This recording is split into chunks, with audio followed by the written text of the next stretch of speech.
Welcome to Local Agent Podcast, episode 7. I'm your host, Justin Venegas, or JV for short. And today, I'm accompanied by... Clifford, Leonville, real estate agent out of Pennsylvania. I currently am licensed in Pennsylvania. I work with a Century 21 veterans out in Bristol, Pennsylvania. Been a real estate agent for 6 years, going on 7 years. I experienced some transactions and certain things that, a lot of realtors go through as a real estate agent. And I'm here to talk to Justin today to see, to give him some advice about real estate. Awesome, awesome. Pretty sure the audience doesn't know as well. So, Clifford, just tell me a little bit more about your journey. What got you into real estate, and how did you become a realtor, first? My journey began 2014, where my wife and I just got married, and uh, we were renting at the time. The landlord sent us a letter saying, "Hey, he's going to put the house on the market for sale." And I said to myself, we can't keep doing this, moving around from place to place. And if somebody decides to up and put their house on the market for rent, then we're back to the same situation. So, wife and I decided to move into my folks' home. We had ample space for everybody, but your home is your home. When you have your own place, that's the best thing for everybody. So I sat there at the time. Um, I had a job. I was working in a factory. Didn't work out, so I was, unemployed per se.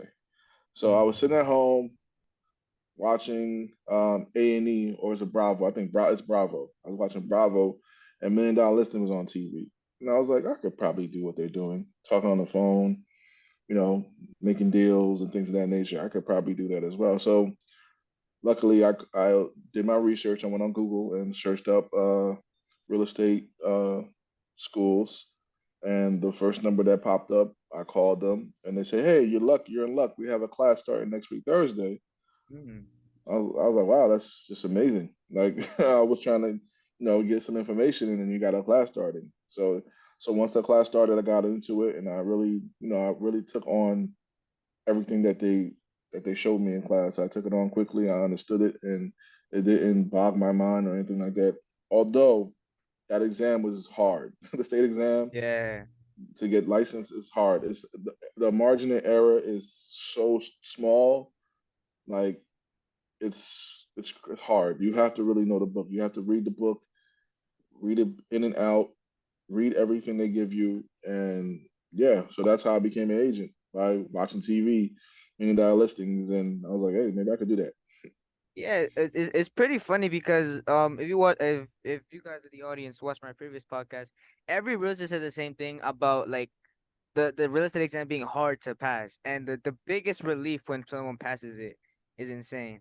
Yeah, It's just man, that test was so hard. It was so hard. The first time I passed one part and I failed the other. I don't know if it was a state or the national. I failed one part. I remember that, and then Mhm. I came back again and I passed it. But they give you the results right then and there. That's the only good thing about it. So if you pass or fail as soon as you're done the exam. So I was so happy when I came out. And ironically, my office now that I'm working at is in the same parking lot where I took my exam to be a licensed real estate agent. It's the Wow. same exact parking lot. I was like, wow, look at this. So it's full circle. So where I Full started my circle. journey, I came back to where I started my journey again. So it's real circle. So it's just amazing. Yeah, that's it. And once you finally become a licensed realtor and you got your first like couple of experiences in, what do you say will be some of the common challenges and misconceptions that you can encounter as a realtor? One challenge is to get in front of everybody. That's one challenge you have to face. There are people that were like me, started. I was real to myself. I was not outgoing. I was not out there and speaking my mind. But this business forced you to become that way. If you don't become that way, you will not eat in this industry. You will be hungry your entire time in this industry. And then when you come into this industry, it's a misconception that what you get in the books is what you do in the field. That's not true. The books are there to give you guidelines. What you learn in school are guidelines, but when you get in the field, you're going to see things that you didn't know about in the books or didn't hear about in the books. And you have to be a people person. If you're not a people person, you can forget about this industry. You don't. You have to be able to adapt to your clients. If you Mm-hmm. can't adapt to your clients and be sympathetic of their situation, and understand what's going on in their life, you will take everything to heart and then take it personally. Mm. Um, you have to understand that this is a stressful situation. Buying a home is going to be the most expensive thing they're going to buy in their lifetime. If they do it once or twice, it's still going to be the most expensive thing they buy. So it's very stressful because a mistake in real estate is costly. It's expensive. So that's basically the gist of it. So, would you say taking this approach? Would you say that this was able to differentiate yourself from other realtors in your area, or is there something else that made you different than other realtors? What makes me different from other realtors is that I take on a personal approach with Mm-hmm. my clients. I sit there and listen to what they have to say and understand where they're coming from and why they're saying what they're saying. Some clients will call me raging mad, and I understand why they're mad because we're going to the same situation together. When I'm with a client buying a house, I feel like I'm buying a house as well. I have to make sure, you know, personal things aside, I have to make sure be professional, be personal at the same time. You know, I will tell them, hey, this is my personal opinion, and this is my professional opinion. You have to give them both sides of the coin. And for your client to understand where you're coming from, if you just give them one side of the coin, they'll be like, "What are you saying? What do you mean by that?" You have to explain yourself. So I give them both sides of the coin. Personally, if I'm buying this house, yes, I would do this. But professionally, I'm going to tell you professionally, yeah, you should ask another professional about this situation or this information. I'm not into that situation or into that type of area, scope of practice. So you have to really be personable and professional at the same time. Mm, yeah, honestly, it's very truthful. Like many realtors fail to think that okay, how my client, what can I tell my client that even though it may hurt them is the truth, right? Because people sometimes don't know their problems; they have to be told their problems, Yes, and you have to confront that. Yeah, and and, and, you and have to confront that. and many realtors are scared to do that because they're scared of their own reputation and how it may be damaged if they because they want to tell they don't want to tell the client the truth, and that sometimes it's bad, right? Yes, it is. No, weird transition. I like to put game shows in with Team My Podcast, so I just make it this a little bit fun and get to know you better, as well as my audience gets to know you better, such as because right other agents and people watch my videos. So Clifford, I call this game show two truths and a lie, right? I haven't been able to get this right for any of my realtors so far, so hopefully this could be my first time. It's basically where you tell me two truths about yourself, and I have to guess a lie. Oh yeah, a lie within them. So this could be Yeah. personal. This could be from your realtor experience. Um, hopefully I could get this right the first time, right? Because it's been what 6 episodes already when I have didn't get them right. And yeah, you'll be willing to play this game. Yeah, sure. Let's play it. Awesome. So tell me two truths and a lie about yourself, and I have to guess the lie. Okay. Let me see. I played high school football. Mm-hmm. Um, I played high school basketball, and I love um, I love watching soccer. Okay. Like watching soccer. Who doesn't like watching soccer, right? The soccer's fire. Um, football. Oh yeah, you from Brooklyn, right? Oh, but Brooklyn. Oh, here in Brooklyn, you play like football and basketball. Oh my days. Okay, so I'm going with number two. Play basketball. Yeah, that one. I'm going with that one. You think that's a lie? Possibly. Yes, I'm going. Yeah, I mean, it is a lot. I didn't play basketball, organized basketball in high school.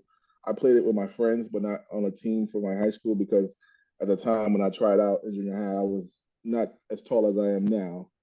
Um, so, with a funny story, I was all into basketball, all into basketball. I played basketball every day. I had a basketball. I played basketball in the rain, dribble in the rain. Mm, And then one day, my sophomore year, my dean saw me walking. I think I just grew to like 6 feet tall at that time. Over the summer, I was like 5'6", and next summer I came in, I was 6 foot tall. Right? wow. He saw me walking. He saw me walking in the lunchroom. He pulled me to the side. I'm thinking I'm getting in trouble. He was like, "Hey, what are you doing?" I'm like, "I'm going to get something to eat. I'm going to get something to eat. I'm hungry." It's like, "Nah, have you played football for a while?" Like, I never played football a day in my life. Never played it. I never played it. I never understood it. I never tried to understand. I was a basketball head. I was Mm, basketball, everything. Jordan, this, Knicks, that, Nets, this. My team was everything. And then he told me, "Why don't you come to the field and practice and try out?" And I'm like, "I don't know. I don't think so." I came home. I told my dad, like, "Dad, the dean came to me and asked me to play football." He's like, "Go ahead, go try out. Go try out." And then I tried out. I played and I actually was pretty good at it. I became all borough, all city. Um, I was trying to go all state. I didn't make it all state though. It was tough to be all state. I kind of didn't. I kind of was mad about that because I didn't go all state. But I actually excelled through football, and football um, made me become a leader. mm, Playing football made me become a leader. Professional sports, team sports, make you become something that you're not used to being. So becoming on the football team, my senior year, I was the captain of the team.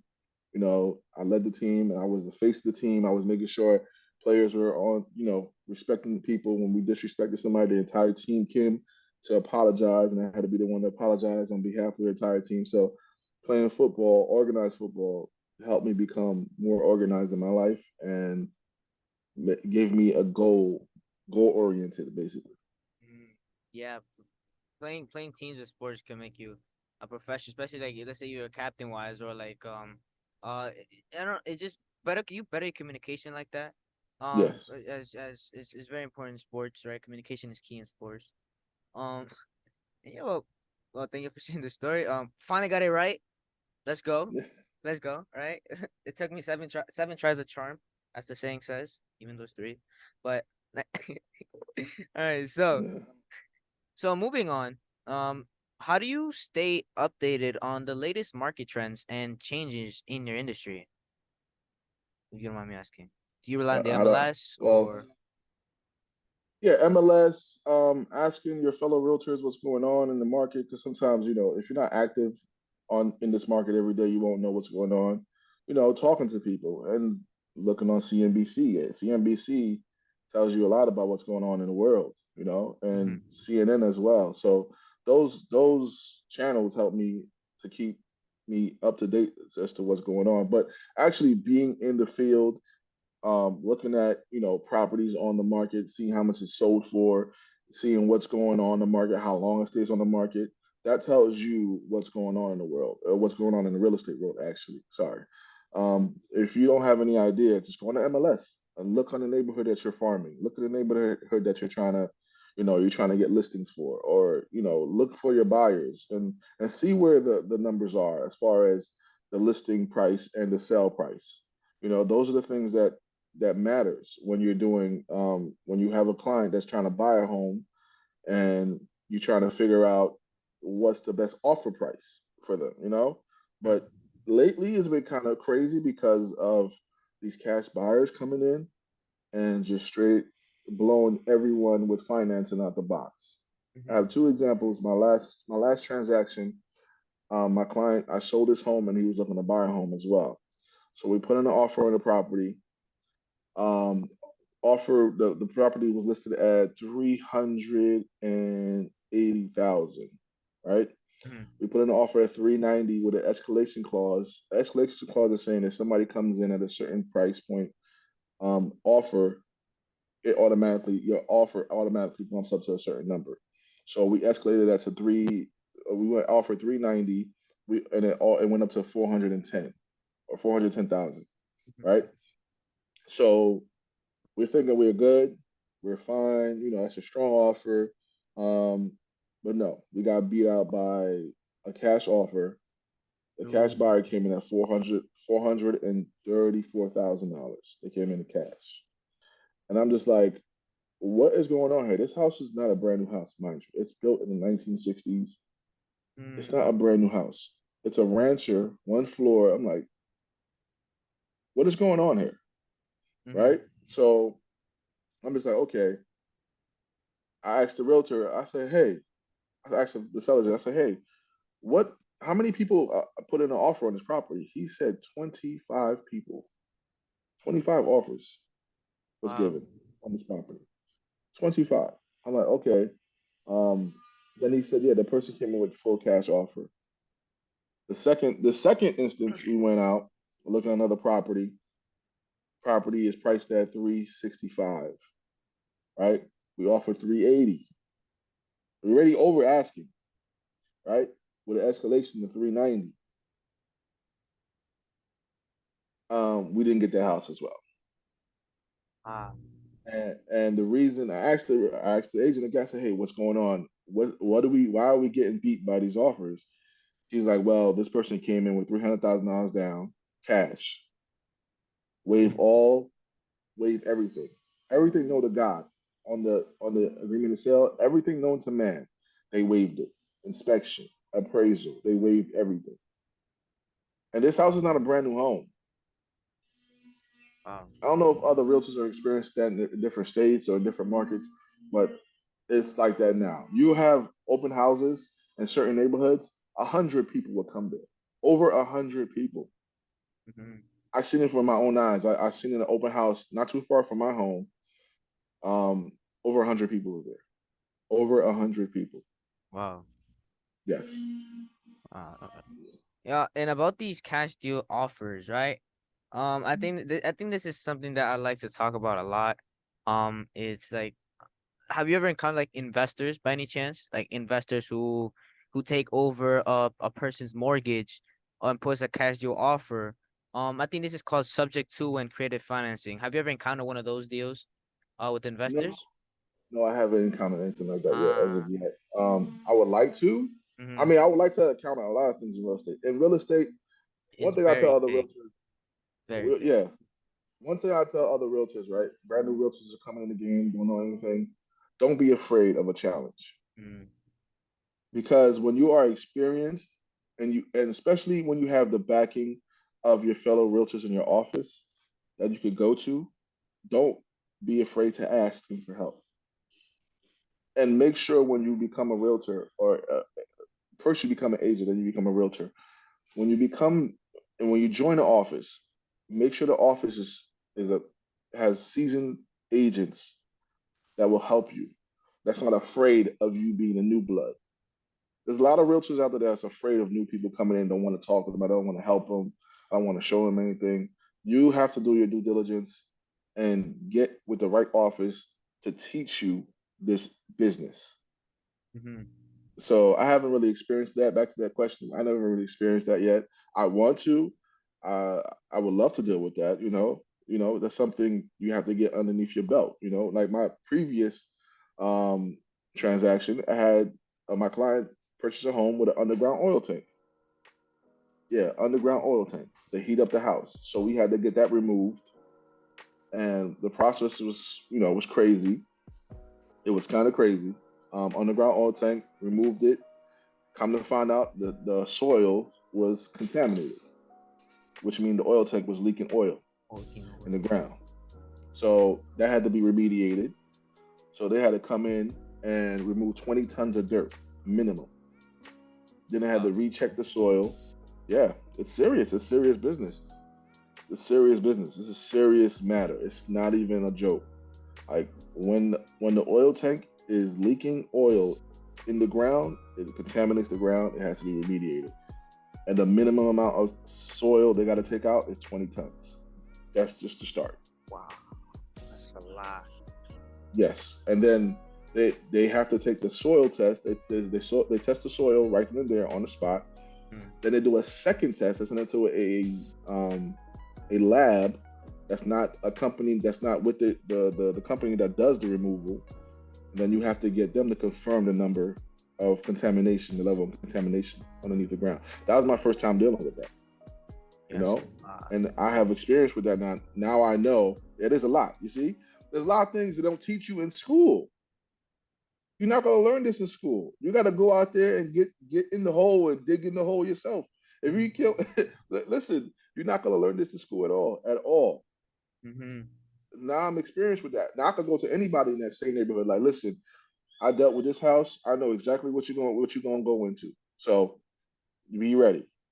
I'm ready. I know what's going to happen next. You know, so it's not like I'm afraid. I'm not afraid. I'm ready. Uh, Lots of information is really helpful, right? Stuff that I didn't even know about real estate, right? I'm not really that knowledgeable in the all the HVACs or the switching soils and like that. That just surprised me. This is the first time I ever heard it. Like, right. But for the audience watching, what are some tips for first time home buyers and sellers? What are some tips you first give them before even talk about working together, or when you're working together? With some tips? So I deal with a lot of first time home buyers. The first tip I tell them is save money. Save as much as you can. Save as much as you can. There are so many hidden fees that you don't know about. For instance, when you put in an offer on a property, you have to put a down payment, right? Mm-hmm. So FHA is 3.5% down. So I ask my clients to at least have $10,000, upwards of $10,000 saved, because when we get into a transaction, they're going to require you to put down, let's say, $3,000 or $4,000, right? So now, when we're in a transaction, you have to have money for inspection and appraisal. Inspection could cost to upwards of $700, $800, depending on how big the house is. You know, an Mm-hmm. appraisal, FHA appraisal is about $550. I'm not saying FHA, but appraisals usually cost about $500 to $600. So those are the things you got to understand. And if you want to get a roof inspector, that costs money. If you want to get a plumber to come in, that costs money to inspect. That costs money. You know, those things cost money. So you need to have money. And then closing costs is, I think, is about 2% of the property price. So you need at least 20 or $30,000 to buy a home now, depending on the price of the house. Mm-hmm. So first time, but there's a lot of programs for first time home buyers depending on where you live at in Pennsylvania. I know of one. I got one for my client.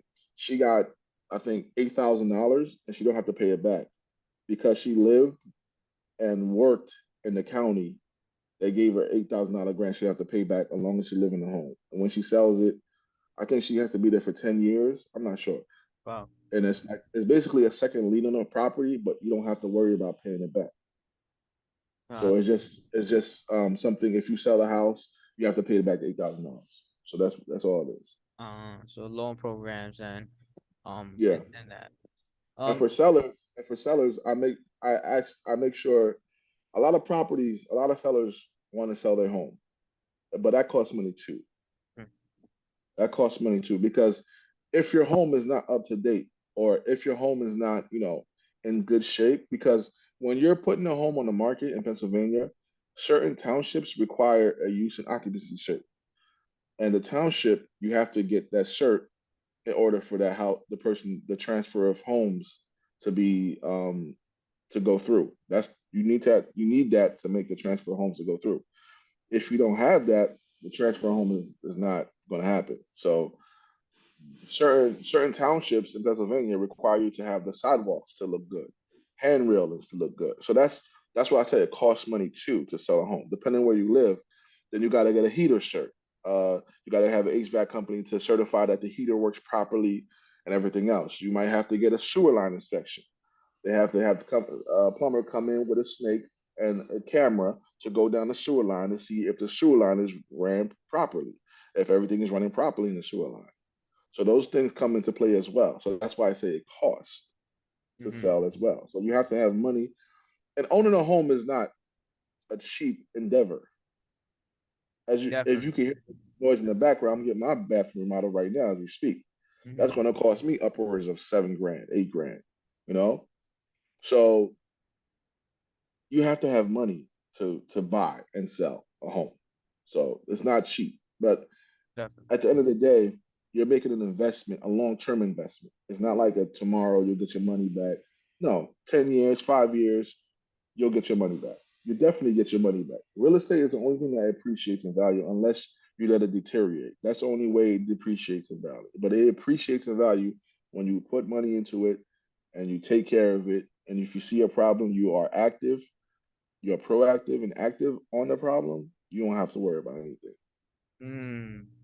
Now, would you say that, let's say a person comes in, and they don't have the credit to get a down payment, or to get a loan from the bank? Is there possible, like, could they still purchase a home, or do they need a loan, or make or a down payment? No, matter of fact, or they need a loan from the bank to actually purchase the house. Is a bank loan necessary or not? I mean, if unless you have hundreds of thousands of dollars sitting around, yeah, you need a bank to loan you that money. You need a mortgage company to loan you that money. But with your credit is a funny thing, man. Mm-hmm. You could have zero credit, right? No credit cards, but that could be good as well because that means there's nothing holding you back from bringing it up, right? Or you could have bad credit with a bunch of stuff on there and you got to pay off and get it deleted and it help your scores go up. So credit is funny. So I worked with clients before where they call me and say my credit is this. I'm like, okay, that's not a problem. We can fix that. We can fix that. Mm-hmm. It's going to take some time, but if you're in a rush to get a house now, I tell my clients you should have thought about that 2 years ago if you're rushing now. Because you have to think ahead. Like when you're trying to buy a house, it's not a 6 month plan. It's a year or two plan. Because if you have no money, the biggest hurdle is the money. Is the Mm-hmm. money. That's the biggest hurdle. A lot of clients, a lot of buyers, first time home buyers, the biggest hurdle is the money. The credit can be fixed. We can work on that in time, right? But while we're working on your credit, you have to get your money together. Mm-hmm. So, in essence, if you don't have any money, you can't buy a home. Mm-hmm. They have programs. Yes, they have programs that help you, but you still have to have some type of funding in your pocket. You still have to have some money because you can't buy a house and then how are you going to furnish it? Where you going to get furniture from? Mm. Yeah. Furniture like couch, a living room set is upwards of $3,000 for a living room set. So that it costs to have them to buy a house. I'm not sitting here saying, "Oh, it's amazing, it's wonderful, the best thing you're gonna do." It gets stressful, yes. Um, I'm be honest with you. If you're not ready for it, don't do it. If you're not mentally ready for it, don't do it. Yeah, definitely. So it was funny though. I recently made a video, which you guys could check it out.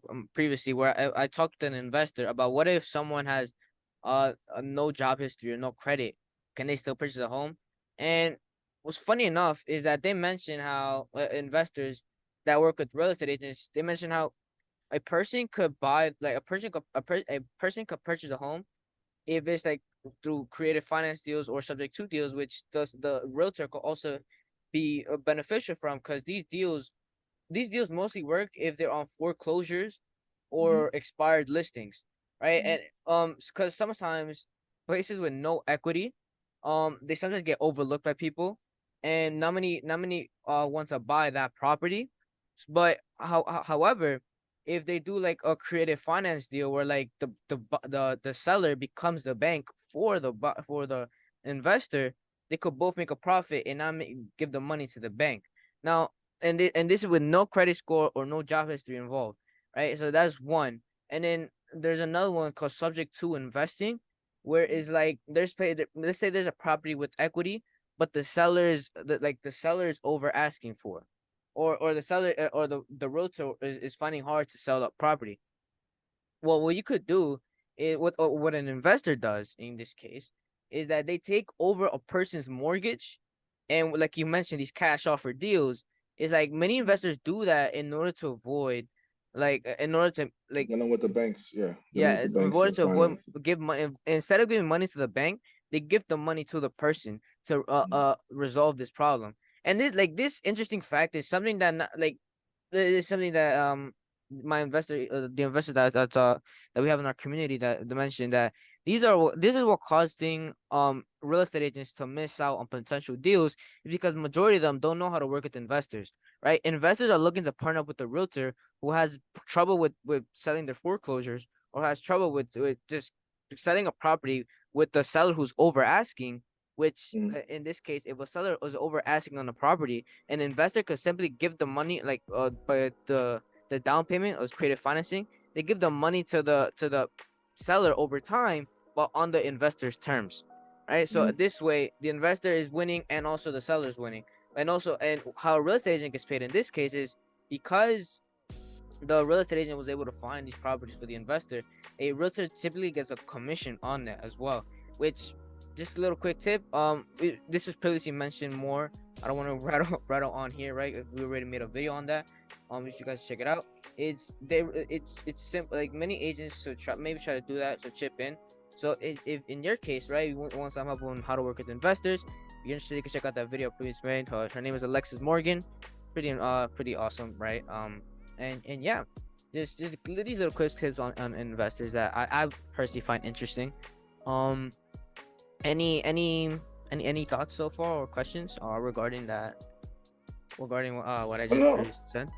no, what you're saying, it makes a lot of sense. I haven't really dealt with investors in Mm-hmm. that aspect, in that realm, so I can't really speak on it too much. I can't really say I know what you're saying. Mm-hmm. Every day you learn something new, and in the New York market, that probably works very well because a lot of investors live in New York. They love investing in New York, but I never really ran into that in the Pennsylvania market as of Mm-hmm. yet. I mean, if I do, I'll be happy to take on that challenge. I'm not Yeah. a person that run away from challenges. I don't shy away from it because experience is what's needed in this industry. If you Mm-hmm. don't know what you're talking about, just don't talk about it. You know, True. if you don't know what you just don't talk about it. I can't sit there and say, yeah, I've been with investors. I deal with. Nah, I can't sit there and say Mm-hmm. that because that I'll be lying to you. Because and also you could look up if I sold something with an investor or anything of that Mm-hmm. nature. You could all the stuff is on public record. So I can't sit here and lie to you and say, yeah, I know everything. I know this. I don't know everything.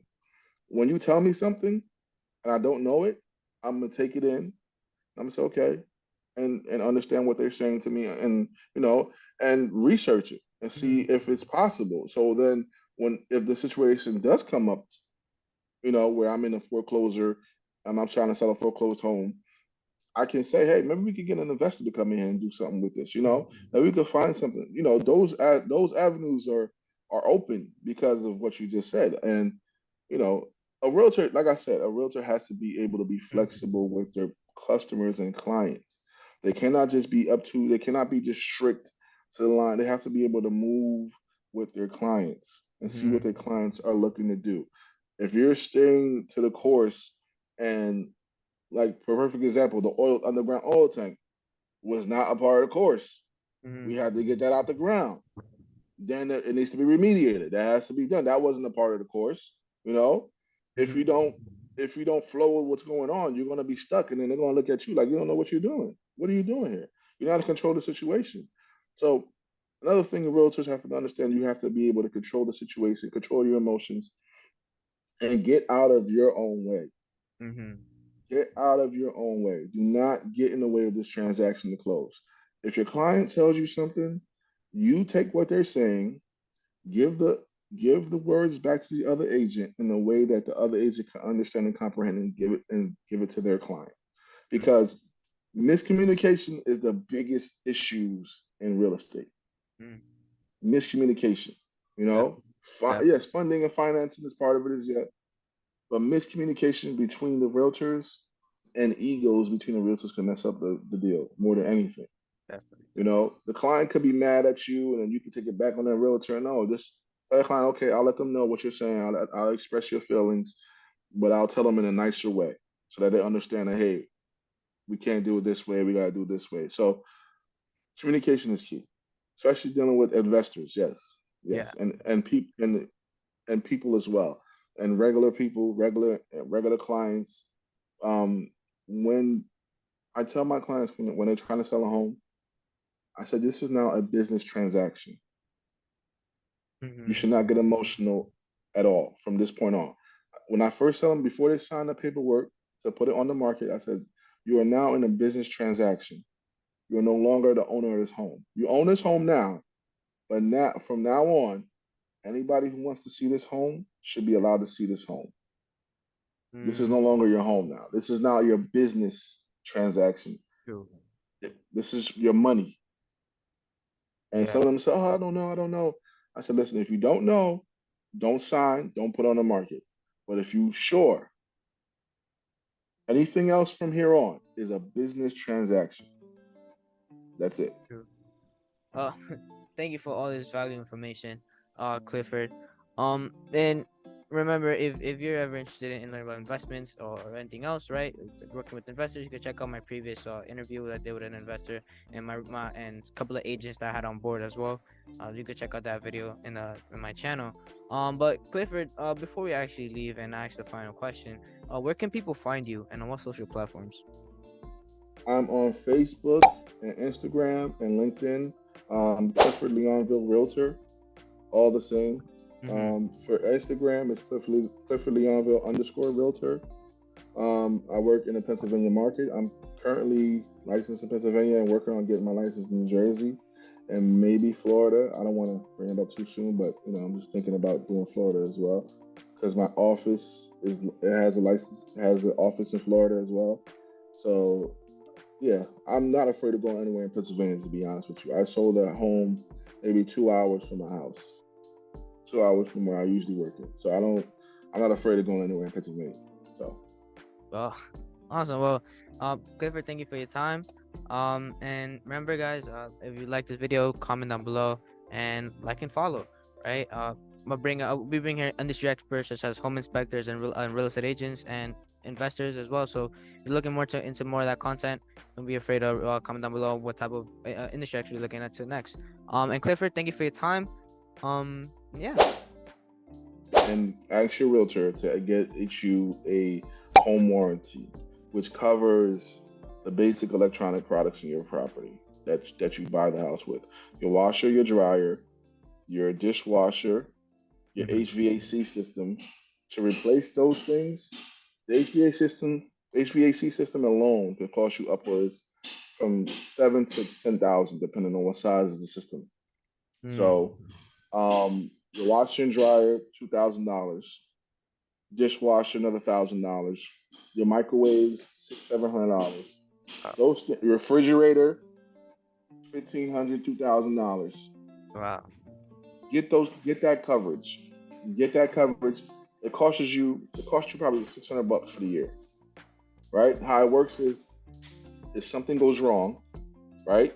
You call the company and you say, hey, ABC home warranty company, my refrigerator's not working. They'll send someone out that's a part of their whole ecosystem. They have the tech to come look at the refrigerator. You pay the deductible, it's $100. The tech will deem the refrigerator either to be fixed or Mm-hmm. replaced. Yeah. Ah. Okay. Fix or replace. So if the refrigerator is old and it costs as much to fix it, they'll get you a new one. If it Okay. costs too much, as much as it costs to fix it to get a new one, they'll get you a new one. They'll get you a new one. So that's the best thing to do for first time home buyers. Mm-hmm. Get you a home warranty and keep renewing the home warranty as well. Definitely. Keep renewing it. A lot of people are like, oh, what if this goes bad? I'm responsible for it. If you have a home warranty on your property, you should not worry about anything. Oh, and yes, always have money in your savings account for emergencies, but the home warranty will help you out if you don't have that type of money saved up to get the things fixed right away. Mm. Awesome. I didn't know, and I know nothing about home warranties. This is new. And Yes. it's really new for me. Probably really helpful for any of the home buyer out there. Um, again, Clifford, thank you for your time. For you guys at home, remember check out for more, and peace out. Just